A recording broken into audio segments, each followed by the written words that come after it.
Essa semana eu postei até no meu Instagram que a Universidade do México está desenvolvendo uma vacina contra o Alzheimer. Eu achei super interessante. É um assunto que não diria que me preocupa, mas é um assunto que faz parte, porque a gente vai viver muito mais.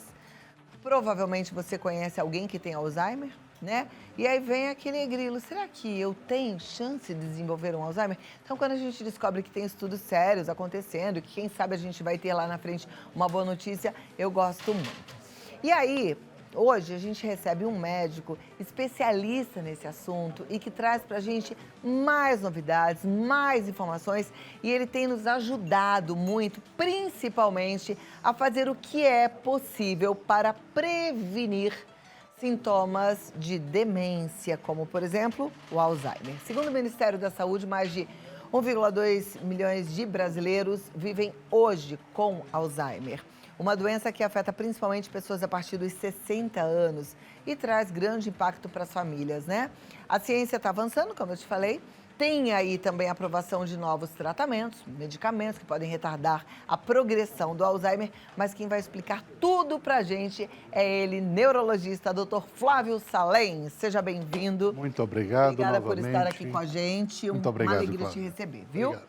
A gente aprende muito com o Dr. Flávio e ele é alguém que não se cansa de aprender, né? Quando a gente vê um médico, a gente acha assim, tá ali só atendendo no consultório, mas depois do consultório é livro, é internet. A gente estuda muito. Estuda muito, ainda bem, né? Porque a gente precisa de médico que estude. Precisa estar Porque a antenado. medicina não para, né, doutor? Não, na verdade, o que você falou da vacina é um negócio até engraçado, né? Interessante, porque já tentou-se vacina para a doença de Alzheimer antes. Aí o povo de casa pergunta, mas o que você vai atacar na doença de Alzheimer? A doença de Alzheimer, ela tem um misto, né? Fica difícil de explicar para o leigo, mas ela tem um misto de duas proteínas anormais, que é o beta-amiloide e a proteína tau. Tau de TAU, né? Beta-amiloide, que é a proteína que se deposita no parênquima cerebral, na estrutura do cérebro, e que provavelmente é a característica principal da doença de Alzheimer. E a proteína tau, que é a proteína da estrutura do neurônio que sofre degradação e se deposita dentro do neurônio na forma de agregados neurofibrilares. Então, a gente não sabe quem começa quem, mas aparentemente o amiloide começa primeiro, né? Os estudos de Liquor demonstram que o amiloide cai primeiro e a proteína tau sobe depois, mas é a proteína tau que é o principal marcador. Então, existem vacinas contra o beta-amiloide e a proteína tau. Mas essas vacinas, elas já tiveram alguns estudos que evoluíram com encefalite, com inflamação cerebral. Caramba. Então, não vale muito a pena. Não, E agora... um benefício péssimo, né? Não, mas agora você tem outras possibilidades de vacina, mas nada ainda...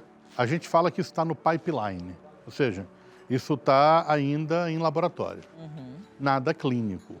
As vacinas provavelmente estarão em ambiente clínico daqui a 5 a 10 anos. Então, existe a grande possibilidade, porque você tem que desenvolver a vacina, você tem que provar que ela funciona para o que você quer, em placas, depois você tem que fazer em animais, depois você tem que fazer em pessoas, trazer, mas aí você tem toda uma comissão de ética envolvida, trazer para pessoas e provar que a vacina realmente previne o que quer prevenir, que é a doença.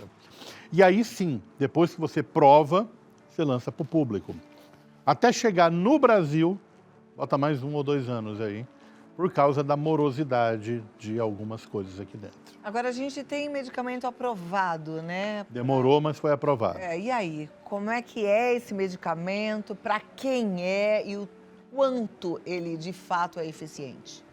Então, nós temos 3 medicações atualmente em uso, aprovados pelo FDA, lá dos Estados Unidos, para tratamento da doença de Alzheimer.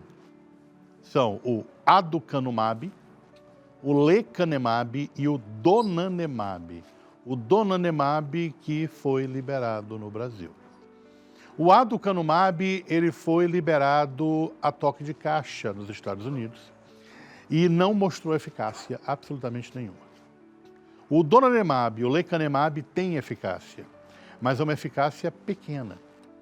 É aquela eficácia de provavelmente 30% a 40% dos pacientes terão alguma melhora e vai retardar a evolução da doença em alguns meses. Eles são o quê? Eles são anticorpos anti-amiloide. Anticorpos que se ligam e fazem a degradação do beta-amiloide, que é a proteína normal. O grande problema é que você necessita iniciar o anticorpo muito precocemente. Vamos explicar uma coisa para o povo de casa, porque tem muitos pacientes que chegam no consultório perguntando por isso, e a maior parte não tem indicação. Quando você tem doença de Alzheimer, Deus livre, mas quando você tem doença de Alzheimer, você desenvolve uma patologia chamada beta-amiloide, e esse beta-amiloide é, de certo modo, inflamatório. E ele também está presente em vasos. Você tem um beta-amiloide de 42 proteínas no parênquima e de 40 proteínas no vaso. Quando você destrói esse amiloide através de um anticorpo, você pode produzir um negócio chamado ARIA, que é anormalidade de imagem relacionada ao amiloide em inglês. Essas áreas podem ser de dois tipos, E ou H, ou edema ou hemorragia. Isso acontece em pelo menos 15% dos pacientes. Uma boa parte dos pacientes tem área assintomática. Você vai fazer a ressonância, está lá um inchaço ou está lá um sangramento que não havia antes. Mas uma proporção dos pacientes, isso é sintomático. E isso pode levar a piora. E uma proporção aí em torno de talvez uns 15, 20% dos pacientes. Quanto mais tarde você entra com o anticorpo, maior a chance de produzir área. Porque você tem uma patologia de beta-amiloide mais já densificada no parênquima. Então você tem que começar esses anticorpos em declínio cognitivo leve ou demência classe 1. O que é isso? Declínio cognitivo leve é o pré-demência. É aquele paciente que apresenta perda, e tem que ser Alzheimer, só Alzheimer. É aquele paciente que apresenta perda de memória, essa perda de memória é consistente, ele percebe, os familiares percebem, estudos feitos no consultório demonstram, mas ele está funcionando bem. Entendeu? Ele está indo para o banco, ele está indo para o mercado, ele está fazendo... É como se fosse, então, uma prevenção. Não, é um tratamento já. Tá, mas assim, não é um tratamento que vai curar, é um tratamento que vai... Tentar parar a evolução. Mas ele já está com Alzheimer, só que ele está com a forma pré-demência. O declínio cognitivo leve é uma forma pré-demência que acontece em mais de 80% dos pacientes, se você for atrás, e que tem uma grande chance de evolução para a demência, em torno de 40% a 50% em 1 a 2 anos. Esse medicamento, ele tem um efeito colateral nocivo caso esse diagnóstico tenha sido feito de forma errada e a pessoa não esteja exatamente com um pré-Alzheimer? Tecnicamente, não. Tecnicamente, então não. Não seria nada perigoso se, por um acaso, não for Alzheimer. Eu pergunto isso porque é difícil diagnosticar o Alzheimer, né? Com certeza. Não. Alguns médicos falam que sim. Alguns verdade, que eu entrevistei falam que são muitas questões, né? Porque não tem um exame que fale assim, é Alzheimer. Na verdade, o exame, a classificação do DSM-5, do dicionário de doenças mentais, da Associação Americana de Psiquiatria, etc., traz a doença de Alzheimer como possível, provável e definitiva. Possível quando você acredita que há o quadro, quando perda de memória, mas não tem nada consistente. Provável quando você tem a demência, a perda de memória clássica, mas você não tem como provar. E definitiva quando você arranca um pedaço do cérebro e prova. Mas aí é que está. Se você tem um paciente, eu vou te dar um exemplo, um amigo meu que é médico, vou falar o nome dele. Ele estava na França ano passado, a esposa me liga que ele surtou. Ele, de repente, não sabia onde estava, tinham ido para passar, ele tinha 80 anos de idade, tem 80 anos, está bem. Foram passar o final de ano, ele de repente surtou, não sabia o que estava fazendo, ficou meio assim, eu não sei onde eu estou, chegou no hotel, dormiu a tarde inteira. Dia seguinte não lembrava o que tinha acontecido. Falei, vai para o hospital, pode ser um derrame. Ele já tinha tido um AIT, um AVC, há 20 anos atrás. Fez a ressonância, não tinha nada. Nada, absolutamente nada. Aí eu falei, volta para o Brasil. Mas volta para o Brasil, não tem jeito. Voltou ao Brasil, passou comigo, tirei a história, fizemos ressonância, já tem uma diminuição de volume ali na região mesial do lobo temporal. Mas isso aqui sugere doença de Alzheimer? Não, não sugere. Mas isso aqui fala, pode ser. Porque idosos podem ter uma diminuição do volume do hipocampo. Isso você vê na ressonância, não na tomografia. Mas essa classificação varia de 0 a 4. E o idoso normal, a partir de 85 anos, vai até 2 na classificação. Se você tem um idoso de 80 anos com uma atrofia 3 ou 4, já é alguma coisa problemática. Isso fecha Alzheimer? Não. Porque outras demências podem dar isso. Mas nós escolhemos um líquor dele. E o líquor veio o beta-amiloide lá embaixo. Por quê? Era para estar lá em cima. Por que o beta-amiloide era para estar lá em cima e o dele está lá embaixo? Porque o beta-amiloide, ele é um lixo cerebral. É como se fosse a tua urina. Você tem que jogar fora. E o cérebro joga onde? No líquor, para ser purificado pelo sangue. Só que acontece que o beta-amiloide não está indo para o líquor. Por quê? Porque ele está se depositando no cérebro. Então o beta-amiloide caiu. E a proteína tal ainda não tinha subido. Indicando que eu estava pegando, a desgraça no começo. Estava pegando a desgraça no começo. Cheguei para ele e falei, filho, é o seguinte, isso é um declínio cognitivo leve, forma amnéstica, isso é pré-Alzheimer. E agora o que eu faço? Mudança de estilo de vida. Sugeri a ele do donanemab, ele não quis, por causa do risco de área. Tá, porque tem esse risco. Existe, mesmo em pacientes bem indicados, existe o risco. O risco é menor, mas existe. Indiquei várias coisas para ele, ele fez farmacogenética, ele começou a fazer mudança nutricional com nutrigenética e está melhorando. Olha que beleza. Na verdade, é o que eu sempre falo, né? Eu penso que medicamento é super necessário, mas a gente tem que fazer a nossa parte. Melhor medicação é isso aqui e aquilo ali, ó. Alimentação, né? Mas são suplementos que eu indiquei a partir de estudos que eu fiz e vi que eram bons. Tomo magnésio, mas é o de malato, não quelato. Mas funciona do mesmo jeito. Tomo a curcumina, eu acho curcumina bastante interessante, porque é anti-inflamatório. E eu tomo curcumina com pimenta negra, porque favorece a tua absorção. E é bastante interessante para memória. Tomo resveratrol, tomo vitamina D, que você tem que manter. Vitamina D eu também tomo todos os dias. Tomo coenzima Q10. Então, são coisas que a gente toma todo dia para tentar então evitar eu de tô infartar. fazendo tudo direitinho, eu tô que nem você. E eu tomo uma vitamina que eu tenho que entender direitinho para que ela serve, a K2. É K2MK7. K2MK7 é uma vitamina K que ela diminui o risco de AVC por limpeza das placas. Eu tomo isso já há 5 anos. Sim. Eu sou gordo. Eu não pratico atividade física, infelizmente, eu faço muito do contrário do que eu mando fazerem. É isso aí, gente, vocês estão ouvindo, eu tenho que melhorar. Mas... Eu adoro, isso é só por enquanto, porque da próxima vez eu tenho certeza que já vamos ter notícias boas. Deus te ouça. Mas, pelo menos não vão ser ruins. Mas, eu tomo meu remédio para evitar, porque meu pai morreu de infarto aos 50 anos. Puxa, então realmente precisa se cuidar, né? E eu estou fazendo 50 anos daqui a 3 meses. Então, meu pai morreu de infarto nessa época, então eu tenho que me cuidar. Até porque minha mulher bonita, não quero deixar ela viúva. E é bonita mesmo. Qual é que ela chama? Brigitte. Brigitte, um beijo pra você, viu? É bonita, é bem bonita. Mas então, gente, voltando, Alzheimer não é difícil de diagnosticar. Você só precisa tirar a história corretamente, fazer o exame físico, ressonância e líquor.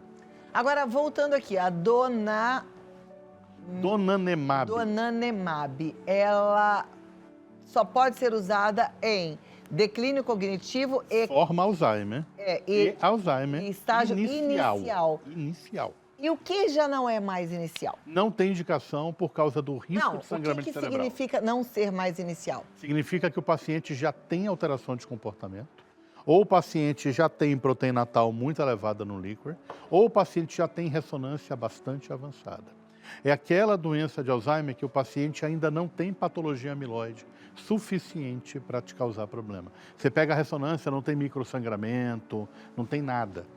E o paciente está bem, apesar de uma perda de memória leve, consistente. Então, esses pacientes, você está autorizado a prescrever desde que o paciente aceite e termo de consentimento. O paciente tem que entender os problemas. A gente tem esse medicamento disponibilizado no SUS? Chegou, não, no SUS ainda não, deve entrar, chegou no Brasil. O tratamento, eu não sei o valor, mas é salgado. É caro. É caro, é uma aplicação a cada 15 dias, se eu não me engano. Eu vi outro dia que fizeram um grande assalto aí numas drogarias para roubar medicamento para Alzheimer. Deve ser isso aí. E que era Talvez. caro. E que era caro. Nemap, caríssimo. Antes estava custando a bagatela de R$300 mil por ano, Meu pai do céu. antes de chegar no Brasil. Agora, não sei. É caro, Não é só brincadeira, falo não. que é caro. Vou pedir aqui 3 minutinhos, vou dar um recado. Porque, poxa, a gente vem com notícia boa, que tá liberado o medicamento, mas nesse preço, aí dói no coração, né? Segura aí. A gente vai falar de prevenção. Eu gosto sempre de prevenir, eu sou uma pessoa que prezo pela prevenção, falo para vocês diariamente, tudo que está nas nossas mãos a gente precisa fazer. Eu brinco bastante com o Dr. Flávio, pego no pé dele, porque eu acho assim, poxa, Deus deu a vida pra gente como um grande presente, né? Imagina você ganhar um presentão, uma joia. Você não vai pegar um martelo e destruir, tá certo? Você não vai pegar um carro que você ganhou de presente lindíssimo e detonar o carro. Não é assim.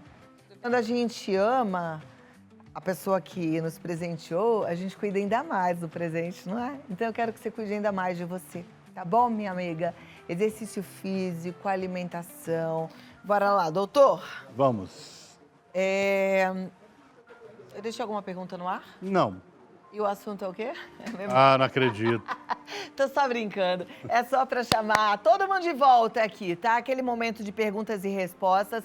Você que já mandou a sua pergunta, eu fico muito feliz que o Dr. Flávio Salem está aqui, que ele nos ajuda. Então, você está precisando de uma opinião médica, a hora é essa. Clau, nunca participei do programa, tô vendo pela primeira vez. Corre lá no Instagram, você já tá com o seu celular na mão, né? Instagram, vai lá, Vida Melhor Oficial, manda pergunta lá, tá bom? Como fez, por exemplo, a Ana Almeida. Ela diz assim: olá, doutor, meu avô está em estágio inicial da doença e queremos saber se esses novos tratamentos podem ajudar a manter a autonomia dele por mais tempo. Pode sim. Tá. Dependendo, é claro, da opinião médica. Da opinião médica, e tem que ser com indicação médica? Sempre. Você não pode chegar na farmácia e pedir o remédio. Tá. Porque o remédio é injetável, é na veia. Então tem que ser indicado. Os outros remédios que a gente já tinha, que também era para estabilizar a doença, aquele adesivo... O Vioral, aquilo ali, a rivastigmina, o donepezil, a galantamina e a memantina ainda estão em uso. Mas eles têm eficiência? Eles são eficazes. A rivastigmina, o donepezil e a galantamina têm 30% a 40% de eficácia na fase inicial e a memantina tem uma eficácia aí de 50% na fase moderada grave. Tá, ao passo que esse novo tem quantos por cento? É que aqui a gente tem uma pequena diferença nas medicações. As medicações via oral, elas não são modificadoras de doença. Elas só melhoram a memória, mas elas não retardam a evolução. Existem alguns estudos que sugerem que o donepezil talvez retarde, mas existem dúvidas. Já esses anticorpos aparentemente retardam a evolução da doença em alguns meses. Perfeito. Olha, Ana, eu acho que vale a pena consultar o médico aí, fazer essa tentativa, né? O mais rápido possível, antes que piore. Gabriela Fernandes, boa tarde, doutor. Sempre leio sobre avanços na medicina, mas fico em dúvida sobre os efeitos colaterais. Esses tratamentos modernos para Alzheimer são seguros para idosos com outros problemas de saúde? São. O problema é que esses anticorpos, eles agem somente no amiloide cerebral. Então, é claro, se o vozinho é cardiopata, pneumopata e tem um sangramento cerebral, você vai ter um problema grave. Mas um vozinho que toma essa medicação e tem um edema cerebral leve, que passa despercebido clinicamente, e só é visto numa ressonância de rotina, não vai ter problema. Então isso tem que ser julgado por cada médico. E é claro, seu avô vai ter que passar por aliás, seu parente, né? vai ter que passar por uma avaliação clínica para verificar se realmente a medicação é segura para ele ou não. Mas a maior parte dos pacientes existe certa segurança quando bem indicado. A joia. O negócio é a indicação da medicação. Obrigada, Gabriela. A próxima pergunta é da Célia. E a Célia diz: por que meu avô às vezes lembra de coisas do passado com detalhes, mas esquece o que acabou de comer? Porque o passado já está completamente enraizado no cérebro. O que ele acabou de comer, não. Por que o paciente com Alzheimer, ele às vezes está ótimo, mas aí fixa num determinado assunto e repete aquele assunto várias vezes? É que, na verdade, é aquela memória que veio à cabeça e ele não se lembra que ele te contou. Mas assim, coisas de segundos. Sim, você pode ter variações entre lucidez e esses quadros de confusão mental, em que o paciente ele repete a mesma coisa ou traz informações à tona, de repente ele está vendo alguma coisa e aquilo traz uma memória do passado, ele lembra aquela memória e repete aquela memória porque não se lembra de que falou aquela memória anteriormente. E aí é claro que a gente tem que tentar divertir a atenção dele para outra Isso é uma coisa. característica marcante de doença de Alzheimer? Não. A característica mais marcante da doença de Alzheimer é a repetitividade. Então é isso que eu estou falando, Não, mas repetitividade. não pessoa trazer contar uma assim, memória. Ah, doutor, eu já te falei que eu tenho uma jaqueta igual a sua? Aí passa um segundo, estou falando de outra coisa. Ah, doutor, eu já falei que eu tenho uma jaqueta igual a sua? Pode ser, mas também em outras coisas, mas eu acho que é correto. É a repetitividade, é aquele negócio do... Mamãe, a senhora já falou isso antes. Mamãe, a senhora já falou isso 3 vezes para mim. Ah, e é bom a gente fazer isso ou não? O ideal é fingir que a pessoa não falou isso. É interessante não brigar com o paciente, porque isso pode deixar o paciente, digamos assim, não é que o paciente ele vai ficar chateado contigo, ah, a mamãe vai me desonrar, vai me tirar do testamento, não é isso. É que à medida que a doença vai avançando, o paciente vai criando ojeriza por alguém. É normal isso acontecer. Então, o paciente vai criando ojeriza pelo esposo, pela esposa, pelo cuidador, e você não quer ser aquela pessoa. Se você é a pessoa que é sempre agressiva com o paciente, ele, de certo modo, vai lembrar isso, uma hora ou outra. Aí, pô, mamãe sempre me tratava bem, agora a mamãe está me tratando mal. Por quê? Você tratava ela mal. Você vinha com tapa, você já falava merda para ela. Ai, olha a boca. Opa! Opa, que o presidente está ali. Ah lá, viu, doutor? E tal, e você tratava sua mãe mal, você chegava para sua mãe e falava impropérios. Você, ao invés de tratar ela com amor, você tratava ela com desdém.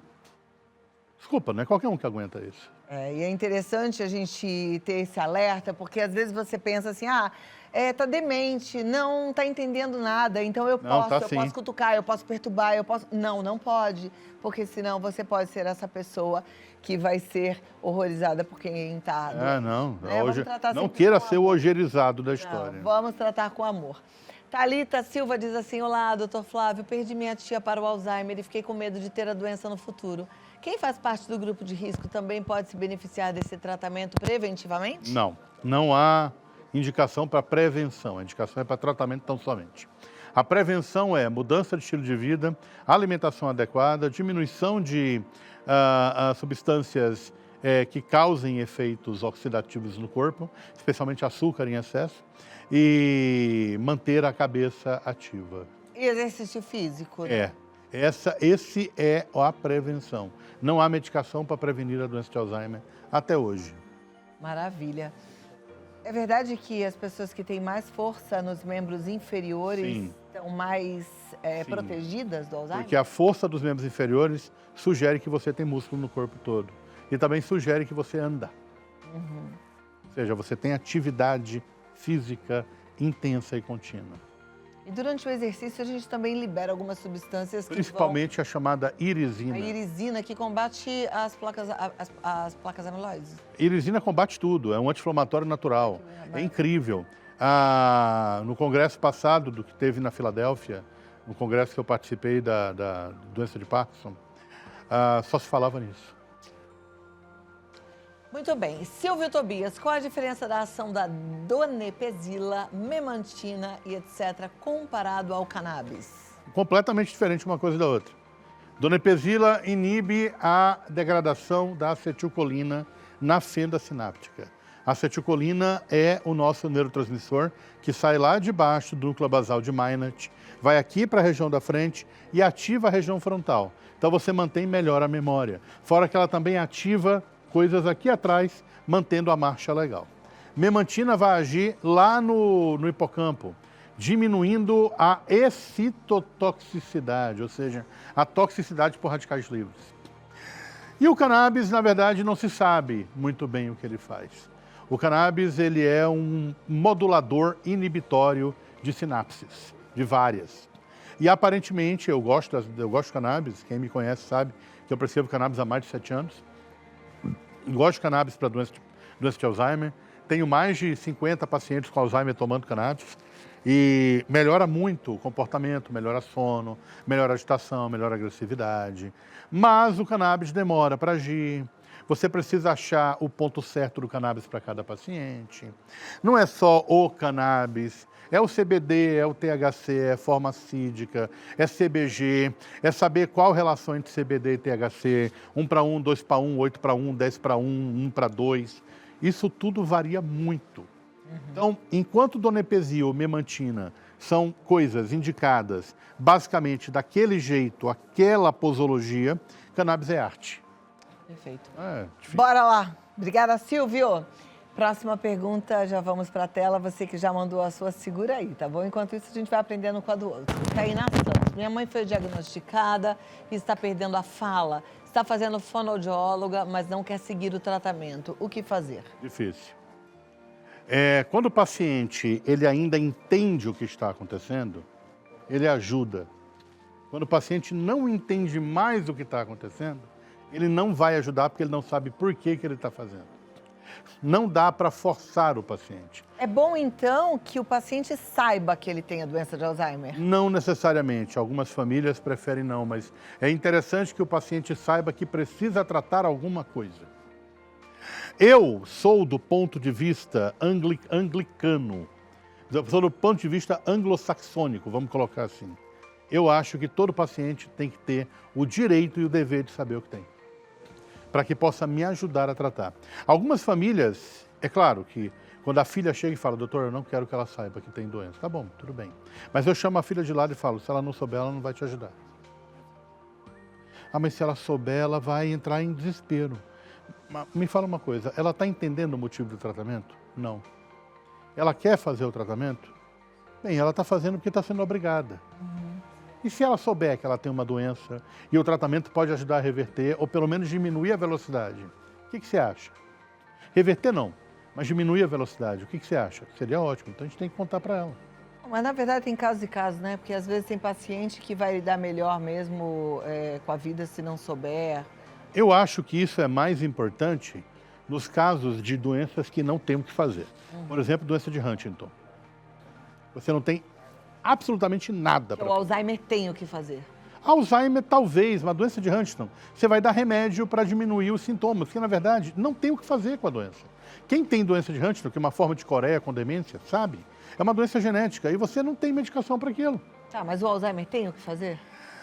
Eu posso mudar a dieta, eu posso mudar o estilo de vida, eu posso mudar isso, eu posso mudar aquilo. E o paciente, se ele aceitar, eu consigo, de certo modo, melhorar. Agora, se o paciente chegar e falar, não quero, não vou fazer, aí realmente não tem como. Agora, na hora que o paciente chega no estágio de, não sei por que eu estou aqui, desculpa, não tem mais o que fazer. Tá certo. Vamos lá, próxima pergunta. Obrigada, Tainá. É da Elisete Salvato. Boa tarde, doutor. Tenho 62 anos, minha mãe tinha Alzheimer. Eu posso ter também? O que eu teria que fazer para não ter Alzheimer? Meu Deus, olha a pergunta. Você quer realmente que eu fale isso ao vivo? O que a gente tem que fazer para não ter Alzheimer? Tá, você pode ter Alzheimer. Você pode. Tua chance não é pequena, mas você pode evitar. Mas não é verdade que o Alzheimer tem uma característica genética hereditária, no caso? Se for aquele Alzheimer que acontece precocemente... Todo Alzheimer é genético. Outro dia mesmo, eu recebi um médico, jurava que tinha sido você, que falou que o Alzheimer, não genético, tô falando de hereditariedade. Que Todo tem essa Alzheimer característica. todo Alzheimer tem característica hereditária. Só que deixa eu te falar o que talvez você não tenha entendido. Alguns pacientes apresentam genes que determinam a doença. E se você tiver esse gene, você vai ter a doença. Isso é o caso dos Alzheimers precoces. Agora, o Alzheimer começa aos 60, 70, 80 anos, também tem uma característica genética. E se sua mãe tem doença de Alzheimer, a tua chance de ter é de pelo menos 2 a 3 vezes. Aí o que eu tô Maior. fazendo? Para não ter Alzheimer, eu, no meu caso, musculação, quero ficar com a parte Então inferior fala para forte. ela o que ela tem que fazer. Estou aprendendo, estou estudando piano, né? Já tem um tempo que eu estou tocando. Agora estou estudando inglês, estou lendo mais, estou me divertindo mais, estou buscando ser feliz, estou me alimentando da melhor forma possível, cuidando do meu Elisete, sono. não é para seguir tudo que ela está falando. Não, mas é Você bom. Não, eu sei. Você É. não precisa aprender piano nem aprender língua. Não, mas pode olha aprender só, uma coisa nova. Ela está fazendo o correto para ela. Você tem que mudar a sua alimentação, dieta do Mediterrâneo. Ah, não sei fazer isso. Procura um nutricionista que ele vai te ensinar. Atividade física. Você está com 62. Procura um cardiologista antes de fazer atividade física. Cabeça. Ah, me aposentei. Meu amor, volta a trabalhar. Vai fazer alguma coisa da vida.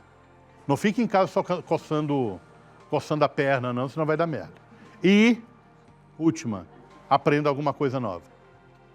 Aprenda piano, aprenda língua, vá aprender árabe, francês, inglês. Ah, mas eu não sei nada. Aprende alguma vai coisa. fazer dança do ventre, qualquer coisa. E mas vai tem que fazer saber. atividade física. É a única maneira que você tem de evitar qualquer problema.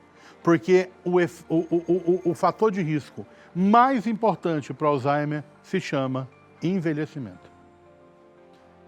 E a gente, para não envelhecer, a gente precisa continuar ativo, querendo aprender. Eu digo isso, é o que eu sinto, né? E é envelhecimento físico, não é envelhecimento... Ah, mas eu sou um jovem no coração. Tá bom, mas é envelhecimento físico. Tá certo. Doutor, Maria Cândida quer saber, boa tarde. Meu pai tem Alzheimer, ele está falando, mas não conseguimos entender o que ele fala. Algo que possa ser feito? Fono. Fono, né? Fonoaudiólogo. Maravilha. É bom para quem está no começo também já fazer tudo isso? Não, ou não? não. Espera a hora certa. Não há provas. O melhor mesmo é a atividade física quando está no começo. Maravilha. Bom, gente, eu respondi a pergunta para a telespectadora, mas eu digo isso como ser humano, que independente da gente ter alguém que tenha uma doença ou outra, isso é o mínimo, é o básico que a gente tem que fazer para ter qualidade de vida. Foi como eu falei ali no começo, fazer jus a esse presente maravilhoso que Deus nos deu, né? Cuide-se. Doutor... Deixa eu só mandar um abraço. Mande. Para uma paciente minha que está me vendo agora, dona Giselda, que eu acabei de fazer a consulta dela hoje de manhã. Mandar um abraço para ela, para a filha dela, são lá de Pindamonhangaba. Ei, que beleza. Um beijo também para a dona Gisela. Um beijo para toda a turma aí de Pindamonhangaba. Doutor Flávio Salem está no Neuroinformação no Instagram, tá tudo juntinho, Neuroinformação. E aí você, através do, pode ser telefone ou WhatsApp, marca a sua consulta. 119-6313-6006, 119-6313-6006. Fica fácil. Ou no 11-50-83-8222. Só marcar a consulta, que você estará em boas mãos. Doutor, Olga, muito obrigado. até a próxima. Até a próxima. Com 50 anos já completos. Ah, não, daqui calma. a 3 meses Calma. só. Você não quer me ver em agosto? Quero. Aliás, em agosto você venha, traga o convite do aniversário. Se não vier com o convite do aniversário, quando voltar em setembro, traga o bolo. Minha mulher vai querer te convidar para o aniversário. Isso.